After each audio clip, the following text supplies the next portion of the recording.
Budweiser's good for me. Budweiser? Yeah, it's Good. good. No, we'll go and import it here. Yeah, please. You know, you can't afford it. I can I'll afford buy. it, Lou. Hey, Budweiser. Okay. Well, at least have a Bud Ice or a Bud Dry or something. Lou, it is just a bud. It seems that Hollywood is indeed becoming rapidly another advertising medium. Is there a Dunkin' Donuts in this town? Advertising is a form of propaganda. We must never forget this. And propaganda makes one point repeatedly. Grab a red stripe out of the fridge. Repeatedly. Could I have 2 extra strength Tylenol and a glass of water, please? Repeatedly. Is it true that you lost your Pepsi endorsement?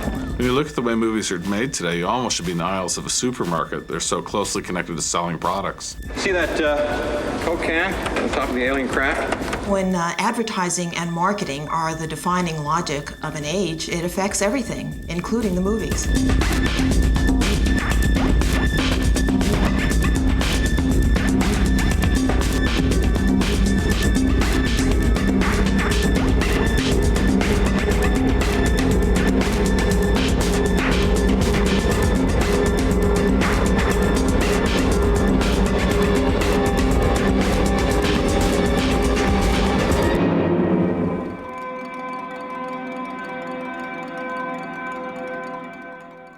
There's never been a moment when Hollywood was not tied up with commerce. From the very moment that Thomas Edison invented the technology, the movies have always been organized as a profit-making venture, so we shouldn't be idealizing any sort of golden age when film was some pure, untainted art form. But having said that, nonetheless, in the last 30 years, there's really been an institutional shift that's integrated movie making into the much broader industries of marketing, advertising, and selling products. I call this shift hyper-commercialism.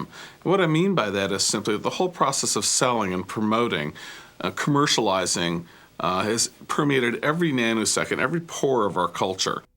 So advertisers are looking for any place that is not already cluttered with other people's messages, and the movies are perfect for that. You know, there's a fairly long history of these kinds of placements.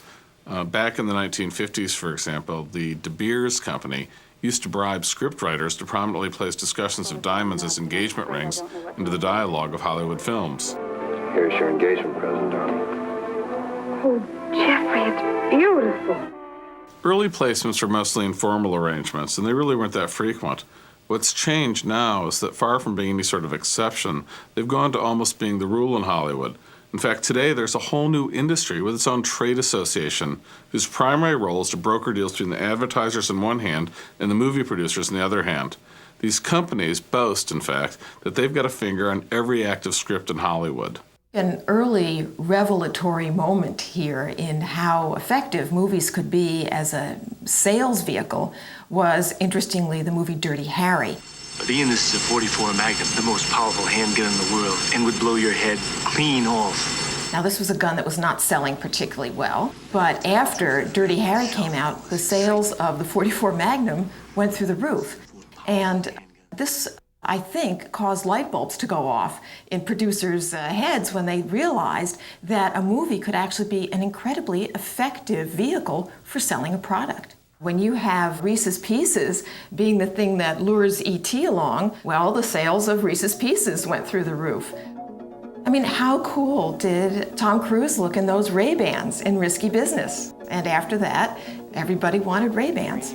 Placement is just one example, and a really flagrant example of a kind of overpowering commercialism that has come to distort the whole filmmaking process. Again, BMW gave us a lot of money if we put their car in the movie. So we did. We use a Tag Heuer big clock, and I put that little Tag logo there, and it saved me $75,000. Why did you stop? I was just admiring your hiney. You've got a film like, for example, The Faculty, which had its trailer directed by Tommy Hilfiger, who also designed all the clothes of the characters in the film. So a movie is no longer just a movie. It's the book, the comic book, the soundtracks, the licensing ventures, and whatever else this particular company happens to be involved in. Characters are created because they're, in Hollywood's terms, particularly toyetic. They lend themselves to toys. Today, it's virtually impossible to make great movies. Once the marketing people get done with it and the focus groups get done with it, virtually all the integrity, virtually all the creativity is stripped out of the process. We've seen this happen in television, and now we're looking at take place in films. The question we have to ask is, are we going to allow film to be hijacked like this by advertisers and corporations into the future?